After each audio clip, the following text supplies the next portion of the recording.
Hi guys, welcome back to Filmy stock. ఈరోజు ఆది Sai Kumar act చేసిన శంబాల మూవీ గురించి అది చూసాక నాకు ఎలా అనిపించింది దాని గురించి మాట్లాడుకుందాం. కానీ దానికంటే ముందు ఛానల్ ఇంకా సబ్స్క్రైబ్ అవ్వకపోతే సబ్స్క్రైబ్ చేసుకొని పక్కన బెల్ ఆప్షన్ ఆన్లో పెట్టుకోండి.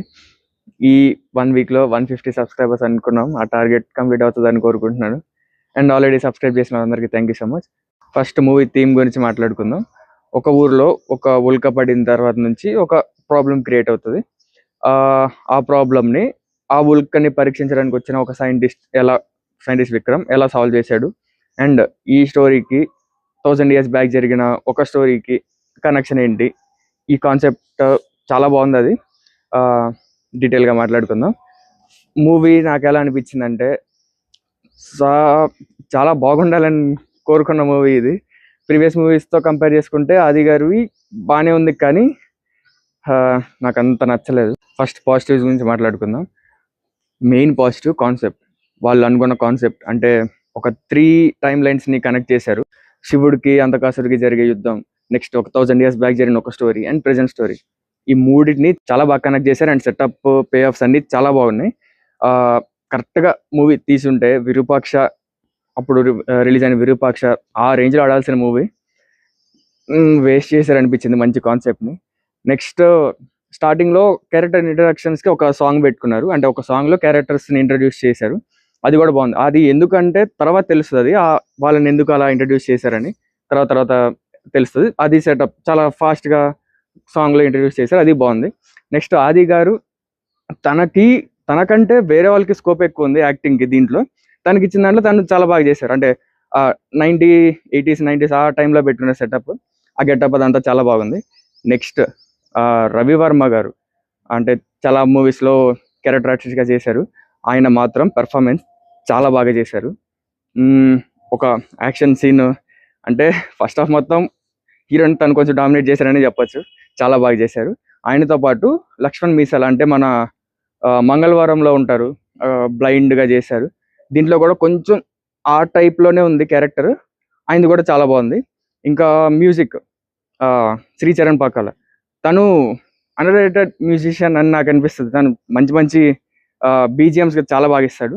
దీంట్లో కూడా చాలా బాగా ఇచ్చారు. అండ్ మెయిన్ పాజిటివ్ ఏంటంటే సినిమాలో ఎక్స్ట్రా అంటే వాళ్ళు అనుకున్న కాన్సెప్ట్కే స్టిక్ అయి ఉన్నారు. అంటే ఎక్స్ట్రా లవ్ సీన్స్ కానీ, లవ్ ట్రాక్ కానీ, ఎక్స్ట్రా సాంగ్స్ కానీ ఏమీ లేవు. స్టోరీ దాటి ఎక్కడికి వెళ్ళలేదు. స్టోరీతోనే మూవ్ అయ్యారు. స్టోరీతోనే కనెక్ట్ అయ్యి ఉన్నారు. ఇంకా బాగా తీసుకుంటే బాగుండేది, కానీ అది మాత్రం చాలా బాగా తీసుకున్నారు. ఎక్స్ట్రాగా ఏమీ పెట్టలేదు. హీరోయిన్కి పెద్ద స్కోప్ ఏం లేదు, కానీ ఓకే తన గెటప్ అదంతా అంటే అక్కడక్కడ కొంచెం సీరియల్ గెటప్ లాగా అనిపించింది, కానీ ఓకే. ఇంతకంటే పెద్ద పాజిటివ్స్ ఏం లేవు. చాలా పాజిటివ్స్ ఉండాల్సిన మూవీ, కానీ ఇంతకంటే ఏం లేవు. నెగిటివ్స్ మాట్లాడుకునే ముందు ఒకటి చెప్పాలంటే, కొంతమంది హీరోస్ ఉంటారు. అంటే ఇప్పుడు ఆది సాయి కుమార్, మన గోపీచంద్ అన్న, ఇంకా నాగశౌర్య, కార్తికేయ, సుధీర్ బాబు గారు, ఇలా కొంతమంది హీరోస్ ఉంటారు. వీళ్ళు తీసుకున్న ఒక్కొక్క మూవీకి మంచి కాన్సెప్ట్ తీసుకుంటారు. మొన్న వచ్చిన జటాధార కూడా కాన్సెప్ట్ చాలా బాగుంది, కానీ ఎగ్జిక్యూషన్లో పోయింది. ఇంకా వీళ్ళందరూ ఇంకా కొంతమంది ఉంటారు, మంచి కాన్సెప్ట్ తీసుకుంటారు, ఎగ్జిక్యూషన్లోనే పోతున్నాయి. వీళ్ళందరివి నాకు అంటే వీళ్ళ సినిమాలు రిలీజ్ అయితే నేను ఫస్ట్ వీళ్ళ సినిమాలకి వెళ్ళాలనుకుంటా, హిట్ అవ్వాలి, మంచి అండర్ రేటెడ్ యాక్టర్స్ అనుకుంటారు, కానీ కాన్సెప్ట్ తీసుకుంటున్నారు కానీ ఎగ్జిక్యూషన్లోనే పోతున్నాయి. మరి ఏమో ఇంకా ఇలాంటి యాక్టర్స్ ఇంకెవరైనా ఉంటే కామెంట్స్లో మెన్షన్ చేయండి. నాకైతే ఇంకా చాలా మంది ఉన్నారు. వీళ్ళ మంచి కంబ్యాక్ రావాలని నేను ఎప్పటి నుంచో వెయిట్ చేస్తున్నాను. వీళ్ళందరివి ఇంకా కొంతమంది ఉన్నారు. వీళ్ళందరివి ఏమో డిసప్పాయింట్మెంట్ వస్తుంది వీళ్ళు ఆడకపోతే. సరే, ఇప్పుడు నెగిటివ్స్ గురించి మాట్లాడుకుందాం. ఫస్ట్ విఎఫ్ఎక్స్ గురించి. విఎఫ్ఎక్స్ చాలా అంటే తెలిసిపోతున్నాయి. చిన్న బ్లడ్వి ఇవన్నీ అయితే అతికిచ్చినట్టు చాలా క్లియర్గా తెలిసిపోతుంది. విఎఫ్ఎక్స్ అయితే అస్సలు బాగాలేదు. ఇంకా సీన్స్ అంటే ఫస్ట్ హాఫ్ అయ్యే వరకు ఒక కాన్సెప్ట్ పెట్టుకున్నారు కొంచెం ఇంట్రెస్టింగ్గా, ఏం జరుగుతుంది, ఎలా జరుగుతుంది, అది సగం వరకు ఇంట్రెస్టింగ్గా ఉంది. అక్కడ నుంచి ప్రాబ్లమ్ చూపిస్తున్నారు. అది ఎందుకు వచ్చింది ఇదంతా చూపించట్లేదు. ఇంటర్వెల్ అయ్యేసరికి కూడా మనకి ట్విస్ట్ లాగా ఏమి ఉండదు, అదే ప్రాబ్లమ్ చూపిస్తూ ఉంటారు. కొన్ని సెకండ్ హాఫ్లో ఏమన్నా దాని ప్రాబ్లమ్ని సొల్యూషన్ ఏమైనా క్రియేట్ చేస్తారంటే సొల్యూషన్ అనేది ఎక్కడ ఉండదు. అదే ప్రాబ్లం ఎందుకు వచ్చిందో చూపిస్తారు. ఆ ప్రాబ్లం సెకండ్ హాఫ్ అంతా ఒకళ్ళ తర్వాత ఒకళ్ళు ట్రావెల్ అవుతా ఉంది. క్లైమాక్స్ వరకు అసలు సొల్యూషన్ ఏంటి అనేది చూపించరు.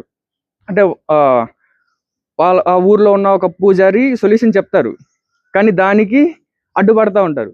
అంటే వీళ్ళ దగ్గర వేరే సొల్యూషన్ ఉంటే అడ్డుపడినా మనకి, వాళ్ళు అడ్డుపడిన దానికి ఒక సాటిస్ఫాక్షన్ వస్తుంది. వాళ్ళు ఎందుకు అడ్డుపడుతున్నారు, సొల్యూషన్ నేను చెప్తున్నాడు కదా అయిపోతుంది కదా అనిపిస్తూ ఉంటుంది. ఎందుకంటే మంచి ఆల్టర్నేటివ్ సొల్యూషన్ లేదు.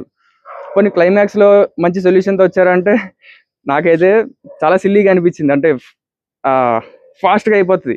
ఇంత చిన్న సొల్యూషన్కి ఇన్ని సంవత్సరాలు ఎందుకు పట్టింది, చాలా సింపుల్గా ఉంది కదా అనిపించింది. ఆ సొల్యూషన్ అయితే నాకు అస్సలు సాటిస్ఫాక్షన్ లేదు. అంటే మంచి కాన్సెప్ట్ని ఏం చేయాలో తెలియక అలా పెట్టేసినట్టు అనిపించింది. ఇంకా కొంతమంది క్యారెక్టర్ ఆర్టిస్టులు ఉన్నారు, మెయిన్గా సర్పంచ్ కొడుకుగా చేసిన ఆయనది కొంచెం ఓవర్ యాక్టింగ్ అనిపిస్తుంది. అంటే న్యాచురల్గా లేదు, కొంచెం ఓవర్ యాక్షన్ చేసినట్టు తెలిసిపోతున్నట్టు అనిపిస్తుంది. అండ్ హీరోయిన్ అంటే జనరల్గా ఆ ఫస్ట్ హాఫ్ అంతా హీరోయిన్ 2-3 సీన్స్లోనే కనిపిస్తుంది, ఎందుకుందో తెలీదు. సెకండ్ హాఫ్లో దానికి ఒక సెటప్ పెట్టుకున్నారు. జనరల్గా ఇలాంటి క్యారెక్టర్కి కొంచెం పెద్దవాళ్ళని పెడతారు, దీంట్లో ఇంకా హీరోయిన్ పెట్టాలి కదా అని ఆ క్యారెక్టర్ కూడా హీరోయిన్ పెట్టినట్టుంది. పెద్ద స్కోప్ ఏం లేదు కానీ ఓకే, బాగానే ఉంది. నెక్స్ట్ అన్నపూర్ణమ్మ గారు 2-3 సీన్స్లో ఉంటారు.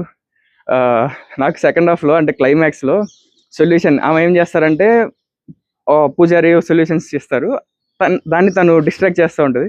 సెకండ్ హాఫ్ క్లైమాక్స్లో డిస్ట్రాక్ట్ చేస్తుంటే నాకైతే ఎందుకు డిస్ట్రాక్ట్ చేస్తున్నారు, అయిపోతుంది కదా, వేరే సొల్యూషన్ కూడా లేదు కదా, ఆయన చూపించింది అయిపోతుంది కదా. మెయిన్ డ్రాబ్యాక్ ఏంటంటే సొల్యూషన్ అయితే ఉండదు సినిమా మొత్తంలో. అంటే క్లైమాక్స్లో చిన్న సొల్యూషన్ అలా వచ్చి వెళ్ళిపోతుంది. సెకండ్ హాఫ్ మొత్తం సొల్యూషన్ చూపించి దానికి మంచి సెటప్, పే ఆఫ్ ఇవన్నీ పెట్టుకుంటే బాగుండేది అనిపించింది.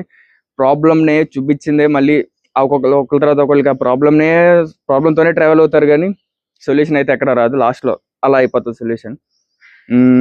అంతే. సో మీరు మూవీ చూస్తే మీకు ఎలా అనిపించిందో కామెంట్లో మాతో షేర్ చేసుకోండి. ఛానల్ ఇంకా సబ్స్క్రైబ్ చేసి బెల్ ఆప్షన్ ఆల్లో పెట్టుకోండి. వీడియో నచ్చితే లైక్ చేసి మీ ఫ్రెండ్స్ అండ్ ఫ్యామిలీతో షేర్ చేయండి.